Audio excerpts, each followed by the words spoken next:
going on, everybody? My name is Otto Von Clutch.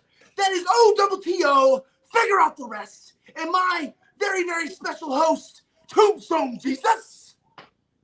That's What's happening out there, Tombstoners? Looking stronger than ever. And this is episode 12 of You Oughta Know. And on this episode, we are going to have a very special guest. That's right. It is referee Amber. She's a referee of the West Coast, and she's going to be joining us live today. So before she joins us here in about, I'd say 5, 10, 15 minutes, we're going to discuss a few things. Tombstone Jesus. Pro wrestling movies. Right. What do you think about them, man? I love them. You love pro wrestling movies. Hell right, yeah, why not? If I got to sit through a movie, it might as well have some pro wrestling in it. Absolutely. And if you guys would have guessed, Tombstone's favorite pro wrestling movie is The Wrestler. That is right. He loves The Wrestler. He loves Mickey Rourke in The Wrestler. That is his movie, man.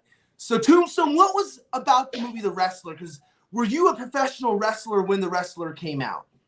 I was not. I was not.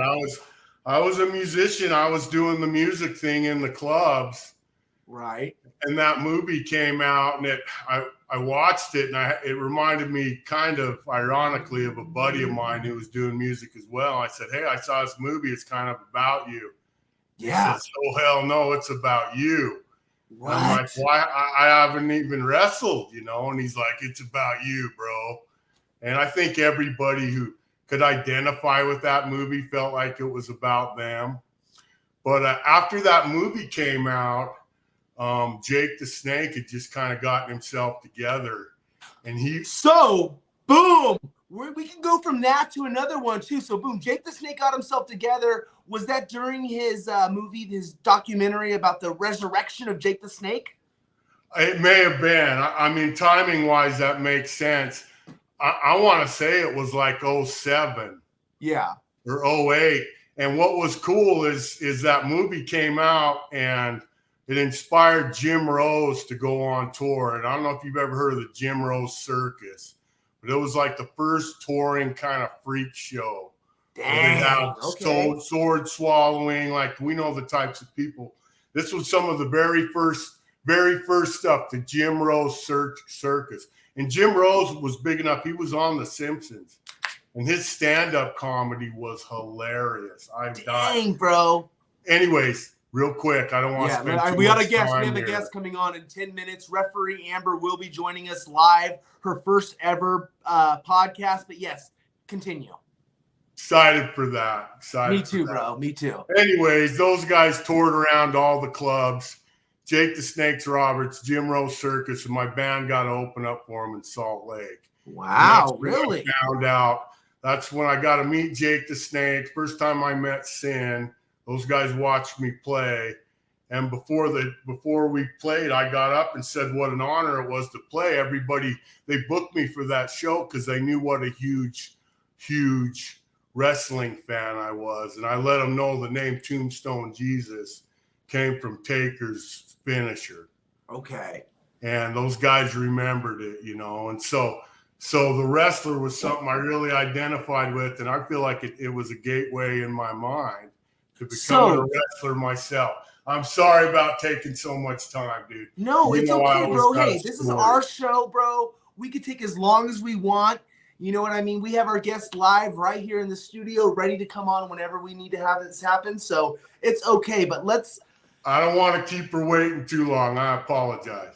When you're a band, how do you get bookings like that? Because I know you opened up for Typo Negative. You're talking about you opening up for this band. When you're in a band, is it kind of like pro wrestling? Like you try to get your own bookings? If you don't know, guys out there, if you're a fan of wrestling, fan of professional wrestling, you got to go out there and you got to get bookings. So what you got to do is you got to be like a whore. And you got to go out there and you got to basically message a whole bunch of different promoters, unless, you have a big name or something like that, or you're, from a legacy family. But we are from a legacy family because it's Tombstone Jesus, my father, Otto Von Clutch, and we have a whole line Let me tell you real quick to answer your question. It is a lot, very, very similar.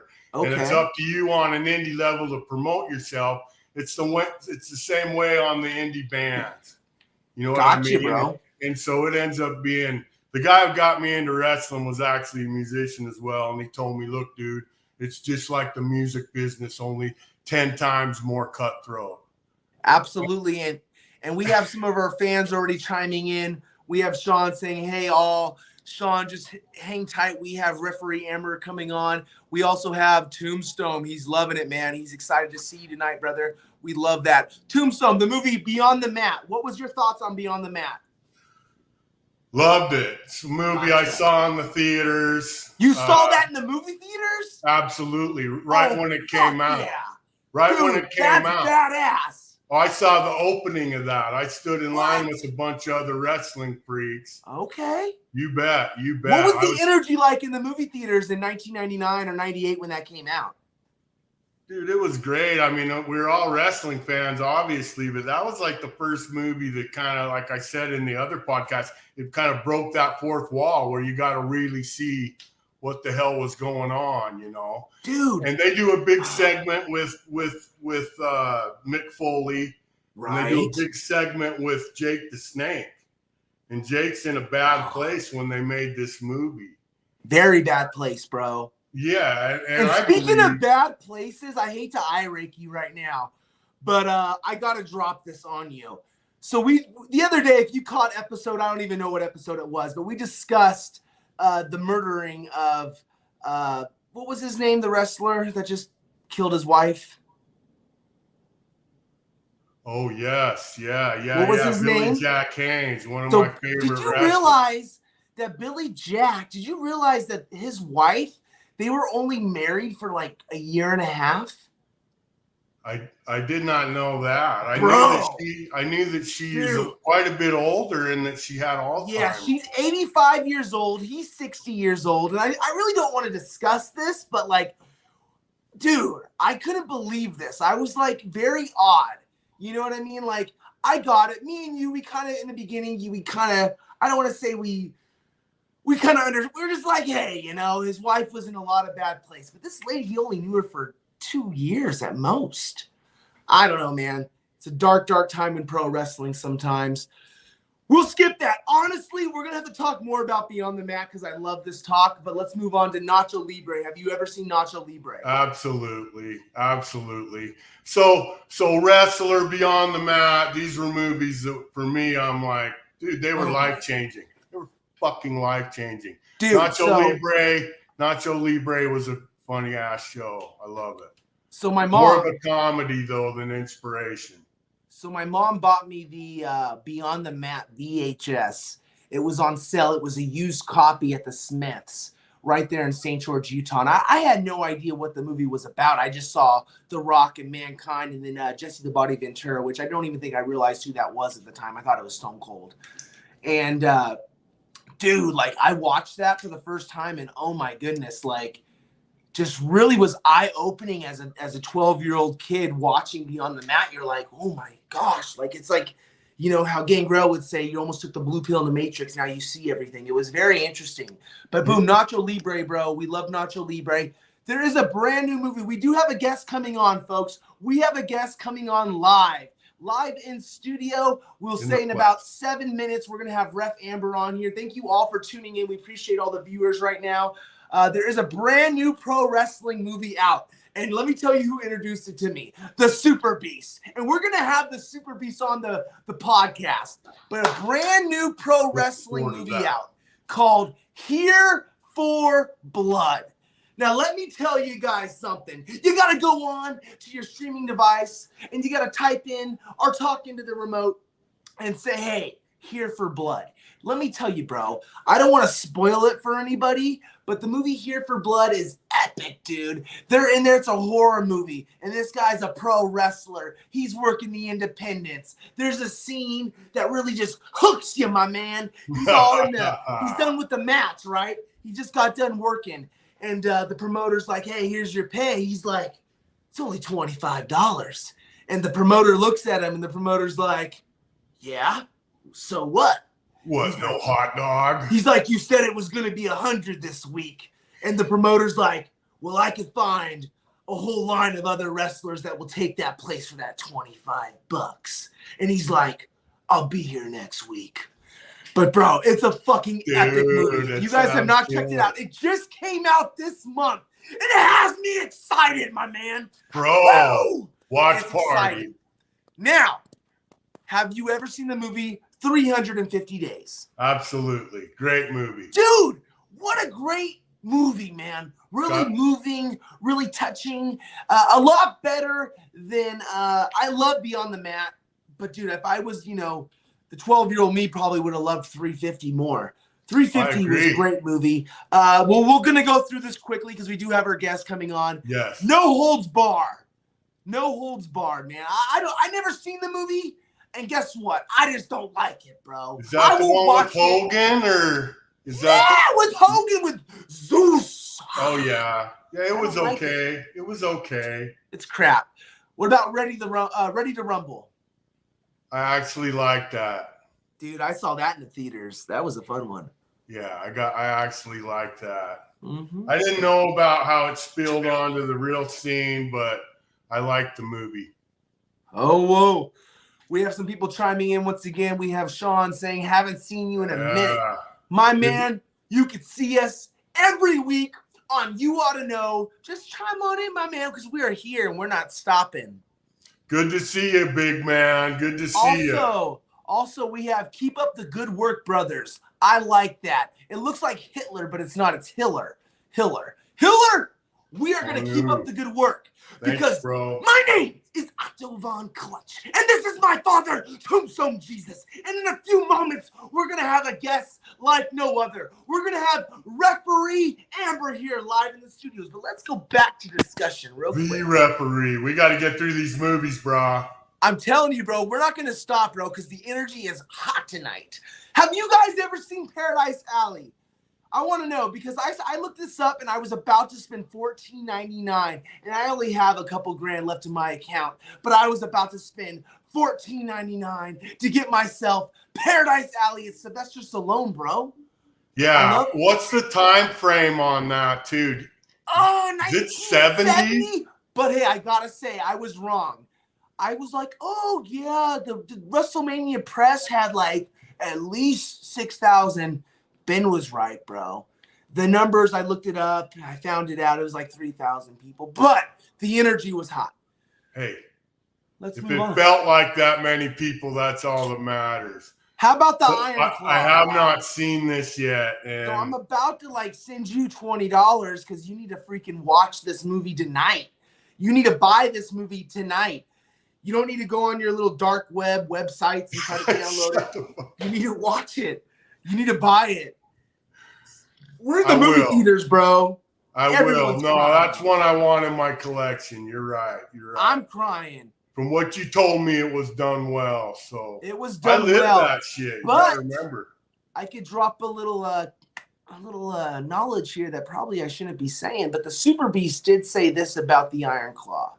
He said that movie was made 15 years too late, I believe he said. If it was either 15 or 20 years too late.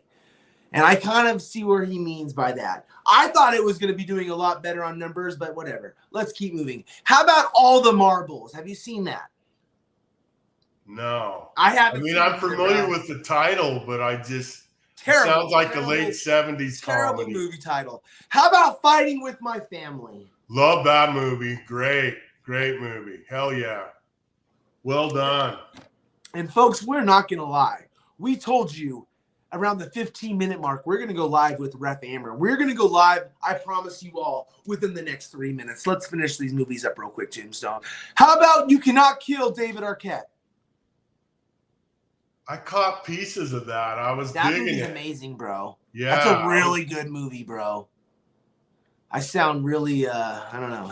Makes you look at him a lot differently. Bro. We only have 2 movies left, and then we have our guest coming on.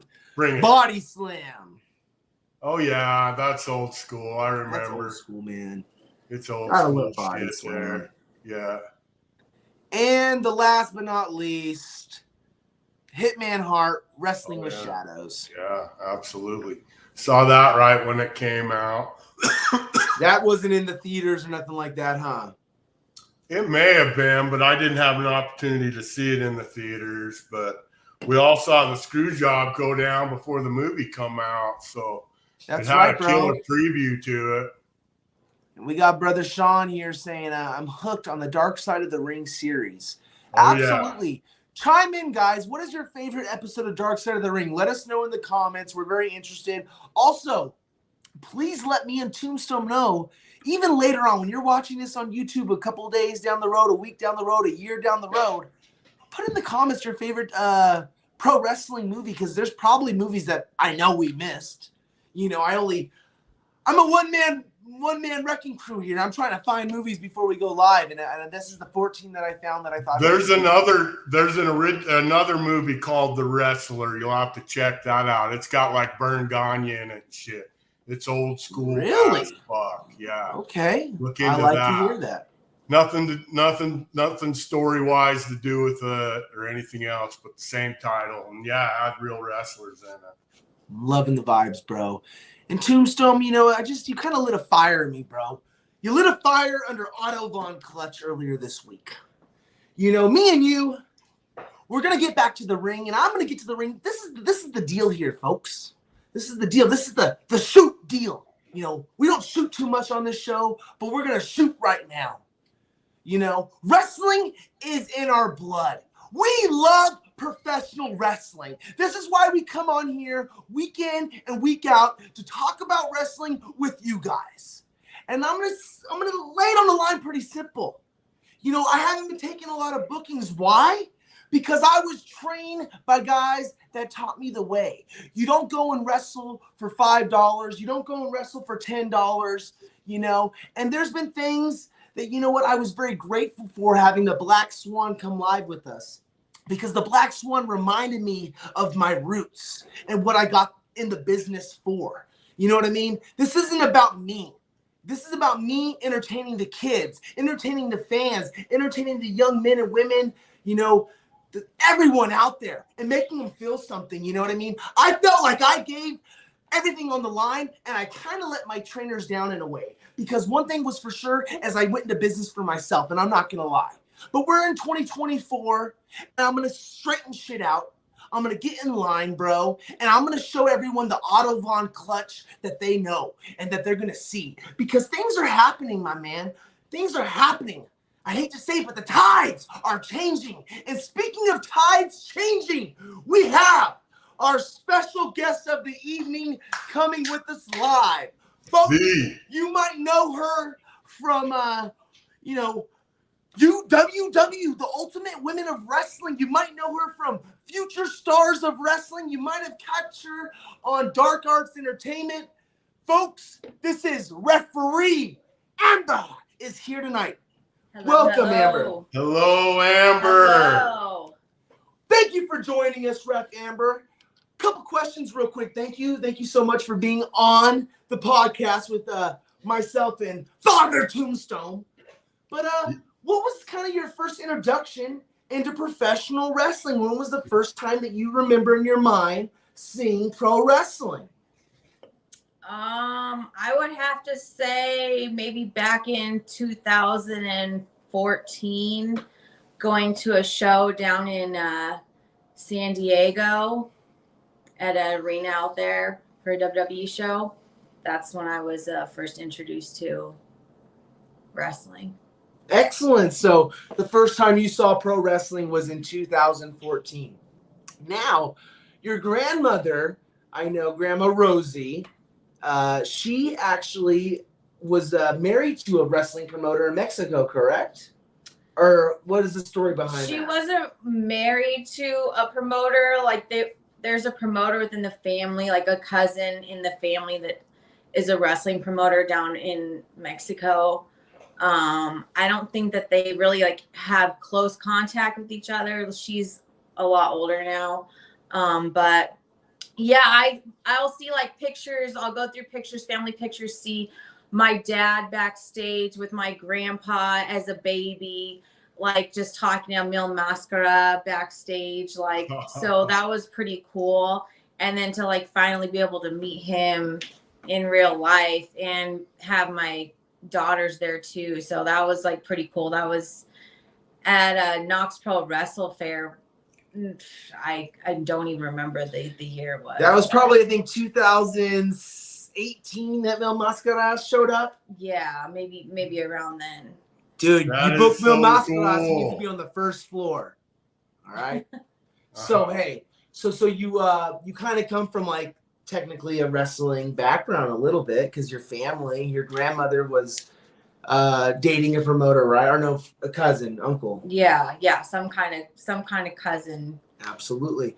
So, what drove you then to join professional wrestling and become a referee in the business? I would say when I first started training. And where was that at? That was at Dark Arts Entertainment at the Super Beast Training Compound back in March of 2021. So that was when I first started training, I think I was kind of on the fence of whether I wanted to be a wrestler or a referee, or what I kind of wanted to do, because I did kind of think that I did maybe want to try my foot as a wrestler, but also I know my age and my limitations as far as my body, and I much prefer being a referee and know that that's all I want to do is referee in this business. So that's right. We actually have a few people. We have Sean saying hi, Amber. What's up, Sean? And also, folks, we have the very, very famous. Oh, hi, April. The Royal Hawaiian. Hello, April. Now, April, Tombstone finally has good Wi-Fi. So, trust me, we broke his heart by not being able to talk to you that day. Now he looks a lot clearer. Good to see you, April. We love you. Yes, so a now, huge fan. But before you went to Dark Arts Entertainment in Las Vegas, yes, you actually managed, and you were the manager for maybe one or two shows, yes, with Maverick. If anyone doesn't know who the real McKill is, he is a Knox Pro alumni, and AKA Greatness. AKA Greatness. And so Amber managed Maverick, which was my tag team partner for the beginning years of me wrestling. So you got to manage Maverick at Amped Up. Sean Black over there at Amped Up right there in Inglewood gave you the opportunity to manage with Maverick, and Maverick gave you the opportunity. How was that? And then you had a spot with the Royal Hawaiian. I'm happy that she chimed in tonight. That's awesome.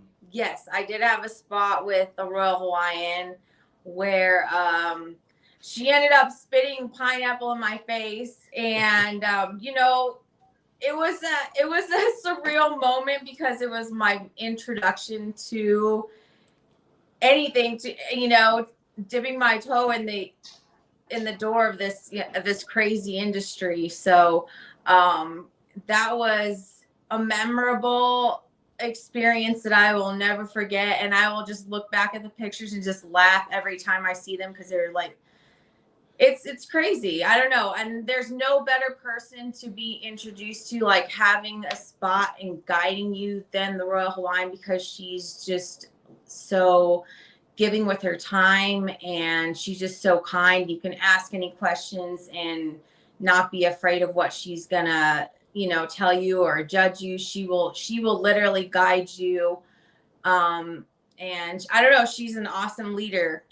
So there's no better person to have than my first match side by side with Royal Hawaiian, Maverick, and Otto Von Clutch, and who else was in the match? Dude, I think Slice Boogie was in the match. I think we had Slice Boogie possibly. I remember I was all nervous, bro. I don't even care. I tell him myself all the time. Homeboy's like, hey, I want to give you a jackknife powerbomb. And bro, I was still kind of green where I was like, oh, jackknife, getting all nervous over a fucking jackknife powerbomb. But the Royal Hawaiian real quick says, check out the show at Amped Up with Sean Black. She's like, I loved it. She's like, I gave Amber a face with pineapple. Fun times. Good times, April. We love you. We got special guests. Remember when we had the Stoner Brothers? One half of the Stoner Brothers, my man. Yeah. What's up? Yeah. Smoking and token. Just joking. Know it. Oh, right. You're so sweet, Ref Amber. Mahalo. Oh, I feel like now we got to go into like some sort of Disney phrase. Nice. Gotta love it, guys. So, boom. We'll get back into this interview. Hey, real quick. Talk to me, Tombstone. I might be out of place a little bit here. Ask any questions you want, please. So, I mean, at that point, when you were managing Maverick, did you ever think maybe I'll be a ref one day? I was looking. I would like watch the referees during the matches, you know, that I would watch on TV or, you know, be watching live and be paying attention to them. But maybe like the slightest, maybe in the ever slightest doubt in my mind that I could be refereing. So cool. Very cool. Looked out of the corner of your eye and said, I could do that. Yeah, with the proper training and knowledge, yes, not just blindly going into it. So absolutely. So basically from there, she goes to Dark Arts Entertainment for a small portion. She trains maybe, you know, a handful of times with Dark Sheik. And then she starts training with, of course, Cal Jack, Super Beast. And then Amber, you went to Versus Pro Studios. Mm-hmm. Yes. So how was your time? Of course, the kids, Lily and Scarlett, trained with Deshade and with Wes Logan. How was your time training over there for a little bit? It was great. I love training. I would mostly train with like the kids there, so I would still do the rolls and the drills with them, and then when they would have their matches, I would, you know, get to referee those matches that the kids would be having, and they would be so exciting. I enjoyed that very much. Were you bumping? No, the girls never bumped Tombstone, but the girls, I tell you what, I'm so proud of Lily and Scarlett both. They would run the ropes better than some people that I would see that would come to trainings throughout the United States. That's a shoot, bro. I'm not even joking. So you trained with Deshade and them. Now you're over at Future Stars of Wrestling, correct? Yes, correct. And you're basically kind of exclusive with them right now, right? A little bit, it seems like. Yes, predominantly just refereeing at FSW, doing their shows with them, training with them, and so you train with Sim Bodie, you train with Kenny King sometimes. Chris Bay you have, correct? Yeah, and then Cutthroat Cody. Cutthroat Cody. Oh, we got to get Cutthroat Cody on the podcast. We do. I love Cutthroat. That dude, bro. Love you, Cody. Yeah, we got you. That guy's old school. He is old school, man. Like me. So, like, as a referee, like, what is a difficult match for you to what is difficult as a referee? What are things that when you joined the business and became a referee, what are some things that you were like, whoa, I didn't realize that once you got into it? I would say learning your limitations as a ref. Like, I would say tag matches are sometimes very frustrating, especially when you're first starting to come into the business. I feel like if you're both at a new level, they can't let you know that, you know, like the referee, they don't communicate as much to the referee. They will stay in longer, like during their tags. And then you don't know your limits as far as telling them like, hey, you know, like I got to disqualify you. You're bearing me as a referee. So knowing whether or not to let yourself get completely buried. I prefer not to get buried. No, this is great stuff. This is great that you're throwing this out there. So of course you're saying tag teams are some of the hardest matches, but of course trios, 6-man tags are very difficult. Then you're saying, They can be. I mean, not so much because normally it's no DQs in those styles of matches. Triple threat, same way. You know, but you know, tag teams you have your countouts and your rope breaks and your times where hopefully they're not spending like freaking 5 minutes, both of them in the match, and you're just standing there as a ref, like trying to get order, but you can only do what you can do. So what are some things that like Simbodi or just let's just say FSW as a whole has taught you as a referee? What is one thing that you could say, hey, I took this away from FSW? How to communicate with each other during the match and not to ask you can never ask too many questions going into the match with the people, you know, with the workers in the back. I feel like and for a while you had like Paige's brother. He was, I mean, probably breaking again, kayfabe. Paige's brother was working at FSW, so you had him in your ear, correct? Telling you things? Yeah, he was. So you guys at FSW, you guys are hooked up to like a earpiece? We used to be. We haven't been lately, but yes. For the most part, the most part, yes, we're mic'd up to whoever's giving us times and that's good to telling us what to do in the back, which is awesome. I love that. No, honestly, that's how I feel it too. Like when Coach Nugs agents my match against Crystal White, bro. Like I love having someone like. Even when we work like WPW or when there's certain companies you go to and they give you direction, like I love to be directed. You know what I mean? Like that's to me is like, bring it on. Like direct me a little bit. You know what I mean? Like I like to be anytime you got someone who can agent you like that, that's just lucky you, really. You know what I mean? Absolutely. And we have the Royal Hawaiian folks. Just so you know, this is kind of breaking news. The Royal Hawaiian says, well, stay tuned. Because the Royal Hawaiian and Otto Von Clutch, we are coming out with a new podcast. It's Glowing with April Hom, and that will be dropping on YouTube very soon, guys, where we'll be interviewing mostly WOW wrestlers, Glow wrestlers from the past, really representing femininity and having women power over there. Sean also says, I also wish I had pursued training further. Don't give up, guys. It's hard. And that's the thing, though. Like, it's not for everybody. But you got to make yourself valuable in this business. If you're good at, like, grabbing ring gear from the ring, bro, there's rings all across America that need to have the ring gear brought. You know what I mean? There's people that need to help with pyro. There's that guy that needs to hold the wire for the cameraman.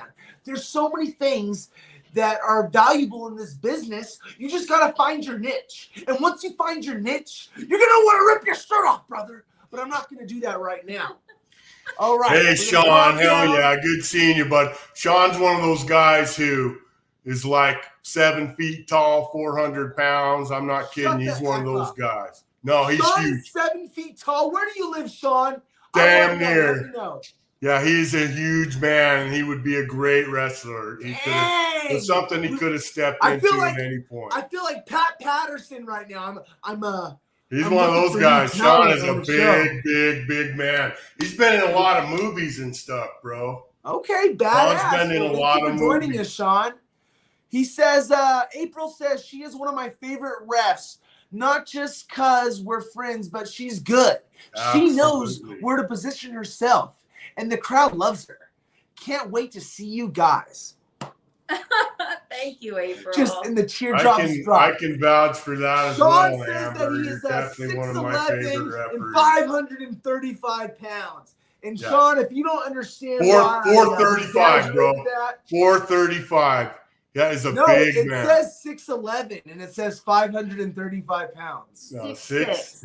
Guys, that's wrestling weight. Guys, that's wrestling weight. All right, bro. Boots on him. And those I'm with boots you. Are going to be from highspots.com. And when you go to High Spots, you're going to say, I want the 3. No, brother, the 4-inch lift. So you're going to be coming out looking like Kiss, baby. Love it. You don't need them. You don't need them. That's right, brother. He's a tombstoner for life. You're a good manager. I always thought I'd be a good manager. You would be, bud. All right, let's continue this. Yes. So, boom. So now you can catch Ref Amber. Let's just throw up some stuff where she's going to be at. Here's boom. She is going to be at Future Shock. That's Saturday, March 20th. You can catch March 2nd. March 2nd. I'm sorry, folks. Saturday, March 2nd. You can catch that live. That's on Fight TV, formerly known as Fight, but now it's on Thriller TV, folks. Check it out. Ref Amber will be there. Amber, can you throw a little plug for that? Yes, you can come and watch all the future stars of tomorrow the FSW has to offer. This Saturday live from the FSW Arena, Future Shock. These are always exciting shows. You can catch me and a couple other refs reffing the show. You should come out. It's an exciting time. Bring the whole family. There she is.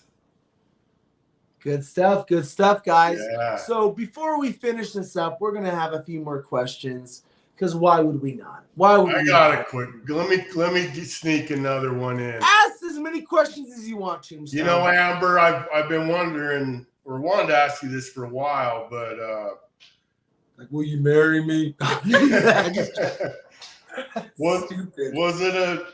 It had to have been a huge advantage being familiar with the business. I mean, especially the fact that you were in backstage when you were a baby, you had it in your family, then you're married to Otto, you're very familiar, you did manage work, you got to work with the Royal Hawaiian. That had to have been a huge advantage to you as far as starting out as being a ref, I'm guessing.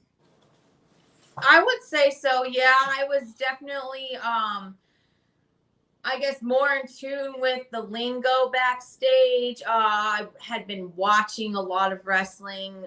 And you kind of fell in love with it, kind of being with me. You know what I mean? Like, yes. We are a couple. We've been together for 12 years now. She was there in the beginning when I was at Knott's Pro and Rakishi's training me, and Rakishi's telling Amber things about me. You know, I remember Rikishi telling Amber, you know, he's like an action figure. Look at him. I could just see him as an action figure right now. Like, Rikishi, I had a big push. I was the golden goose for a while. Don't get it twisted. You know what I mean? I was the guy. Did I drop the ball? No. There was a pandemic that happened and shit happened, but no. Now we're turning things in a new direction. We're selling things in a new way. We're doing this podcast. We're doing a podcast with April. We're out there on the weekends wrestling. So it's exciting to know that my love of wrestling rubbed off onto my wife, and she loves wrestling too. You know what I mean? Like, she fell in love with wrestling also, you know? Like, I remember her mother and father came and watched us wrestle. She watched me wrestle, actually, in Bell Gardens or Bellflower, California. And Rikishi gave me the stink face, of course, for, like, you know, fucking one of the first times out of like 100 more. And I remember Amber giving me a kiss after the show, and like right in front of the mother-in-law was like, "Oh my God, like what the hell?" Love. It didn't even cross my mind before I did it. Like, dude, wipe off your face. No, I was proud of the match, so I just went, gave him a kiss. But yeah, that. And those were the true things. Like, I think that one thing that the knowledge that I was given, and how when Jacob, you know, fought too, learned that Amber was going to be a referee. Jacob told me, he was like, well, that's good, Oos, because, you know, you've been in the business, so you can kind of help her. Yeah. And it's totally true. I've been able to help Amber and kind of like, you know, kind of help her like, hey, maybe this is good, this is not good, yada, yada, yada. But at the end of the day, you know, we got to trust our gut instinct. And that's really it. Off script, any WrestleMania predictions? Yeah, we can go off script for you, big man. What do you think's going to happen at WrestleMania, Amber? Shoot. I want you to say your predictions first. Do it all. You know we all agree with you. Lay it on. Lay it on. Go for it. What's going to happen? Let's just say, hypothetically, Cody Rhodes versus Roman Reigns. Who's winning? Roman. Okay, Roman Reigns is winning. Let's say, I don't know who else. I don't know. I don't The know Rock versus Cody Rhodes. Who's winning? Do you know any matches that are happening, Tombstone? Folks, that are solid set? Yeah, like if you guys know any solid matches, throw them out there and we can like I don't know off my head what matches are happening. I mean, I know Roman Reigns and Cody are supposed to happen. So she's saying Roman. I'm saying Roman. Tombstone, what do you say? Is it Rhea Ripley, Becky I'm saying Lynch? Aren't they having a match? I'm saying Roman as well, and I think the main event might change between now and then. And then he's saying we also have Drew McIntyre versus Seth Rollins. And if you don't know, the Royal Hawaiian is a huge, huge fan of Drew McIntyre. She loves him, the Scottish King, the Irish Warrior. So, actually, that's Sheamus. Sorry.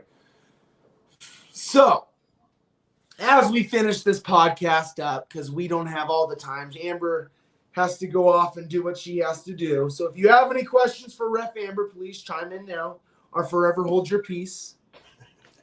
Oh, my boyfriend. I got one. What do you got? Throw it on us, Tombstone.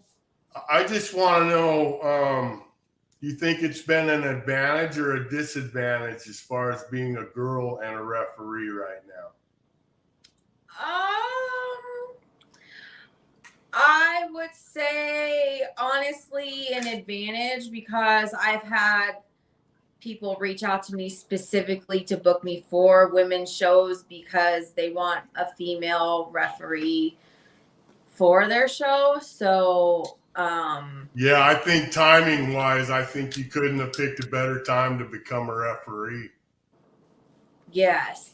No, yeah, I think so too, bro. She picked a great time to be a referee because I remember when I was back in 2016, 17, 18, 19. What's her name? Ref Karina?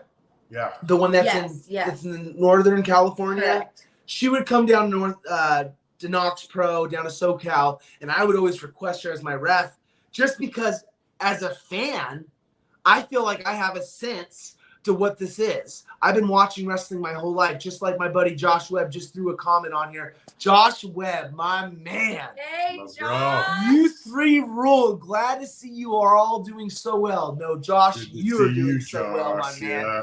Josh Webb has been with me since day one, bro. When it comes to pro wrestling, since day one.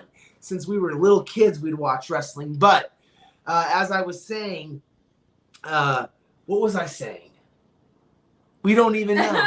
Well, dude, you got so wound up in Josh, man, because he is the man. Oh, so we were talking about being a female and being a ref.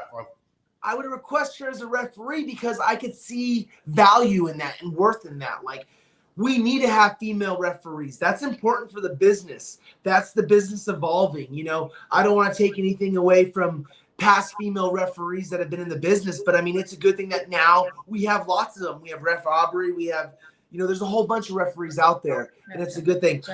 In the NFL, in the NBA, On that note, my man, what is, Ref Amber, your Mount Rushmore of referees? Let's put her on the spot, Tombstone. Let's see if she has a Mount Rushmore of referees. Okay. I would say Hebner. Earl Hebner. Lil Nate. Well, Little Nate. That's Ref Charleston. Robinson. Little Nate. Okay. Kyoto. Mike Kyoto. And I would say because she's rocking it for the females, the first one that I saw when I first started watching, or like shortly after. So I would say Ref Jessica Carr, who's in WWE right now. So that would be my. There you go. And that's the beauty of Mount Rushmore's, is everyone has their opinion. Everybody. Tombstone, anything else for our guest tonight? Been an honor having you on. Thank you. I'm jealous. I wish I was in the studio with the two of you in the Las Vegas studio. Next time, Tombstone. Yeah. We will definitely. Any more questions do we have, Tombstone? I feel like I'm going to get offline right now and I'm going to be like, oh, crap, I should have asked this or that. I don't know, man. What do you say is like difficult? Who has been some independent wrestlers that you've worked with that have actually been like really like people that you're like, oh, watch out for this guy or this person or this female, I know there's J-Rod. She's badass. right? Oh, like yeah, Josh, like who I think is gonna come. yeah, up or who do you yeah, see that are like super hot stars? Yeah, definitely J-Rod. There's a couple of guys at FSW that definitely shine through. Like I would say Damien Desire, and I would say Brett the Threat. I feel like I ref so many female shows, and I love all the female matches. So I would say who did I ref? Everly Rivera. I really liked her match with Brooke Havoc. I really liked working with them. Let's see, working with oh my gosh, I don't know. I feel like I've gotten to work with so many amazing people in this short amount of time that I've had in the business. So every opportunity I have, I'm like very grateful for it. So incredibly grateful to be able to like ref each and every match I get to. Yeah, and then you've been able to be blessed with opportunities at Wrestling Pro Wrestling as being a Goblin, right? You were a Goblin. You were also, what was it, the Tiger, Michinoku Tiger? Michinoku Tiger. And then you were a UPS delivery driver. Lupies. That's right, Lupies, which we had our first singles match together. That was like awesome. That was an amazing moment there. Yeah, and then when Amber told Brian Kendrick that was her first match, he's like, no shit. That's all he said. Oh, gosh. Gotta love it. Well, guys, real quick, the last thing I'm going to ask Ref Amber tonight is what are some of your goals in pro wrestling? What do you want to take out of this? Let's just say you don't make it anywhere, but what do you take out of this as a whole? Just never limiting myself to anything that I can do, because sometimes like my nerves are crazy through the roof. I don't even want to, step through the curtains for the match, but at the same time I do, because it's a crazy adrenaline rush. But like thinking, oh my gosh, I could be performing in front of or reffing in front of this amount of people at this venue. Like I never even thought that was possible. So like I never limit yourself. So that's my big takeaway, is like just like knowing that I can conquer anything that I can set my mind on, and just like beyond that 10 times more because of this. And every lesson that I learned from wrestling, I take that and apply it into like my daily life, into my shoot job, or, just day-to-day life in general. So let me tell you, Amber, someone who knows you personally, I mean, you're an inspiration in wrestling and in life, no doubt about it. And everything you just said, knowing you, is dead on. Absolutely. Thank you. Absolutely, yeah. She's a hard worker, man. We also have, let's see here. Sean is saying that Bailey is going to beat Io. So I guess that's going to be a match. We're going to have Io Sky versus Bailey at WrestleMania. That should be really exciting. That's a good prediction there. I'd go along with that one. And then, of course, she's like, April's like, of course, Drew McIntyre's going to win this. Come on now. Gotta love it. Gotta love it. Well, I mean, thank you for joining us, Amber. This has been episode 12. Yeah. You Ought to Know. We appreciate you coming on. And Tombstone, we will be back live right here on YouTube, Facebook. Give us a like. Please subscribe to Otto Von Clutch, You Ought to Know, on YouTube. Please subscribe to Tombstone Jesus on YouTube. And please, please, please subscribe and follow Referee Amber. We really appreciate you taking your time out of your night to come and talk with all the fans and us. Thank you. And what's your Instagram handle? Yeah, Amber? What is your Instagram? Ref_Amber. Very complicated, Get on that, people. Get on that. Guys, Tombstone Jesus, it's been a blessing seeing you guys. And how I said earlier, the fire inside does not stop because Otto Von Clutch is coming to a city near you. That's right. You can catch OVC March 15th. That's right. Live at the Bird in Reno, Nevada. And who knows what's going to happen that night. It's a triple threat, and I'm giving everything on the line because my whole career, my whole past 10 years is on the line. Everything that I've fought for, everything that I scratched and desired for is going to be put on the line at Hood Slam. So you can get your tickets at birdswillfall.com. Tombstone Jesus, we love you. We salute you. Thank you all for joining us because we're going to keep on growing, and we're not going to stop because my name is Otto Von Clutch. And this is Tombstone Jesus. This is referee. See you Saturday, and we come Tombstoners. from lineage, baby. Lineage. Boom.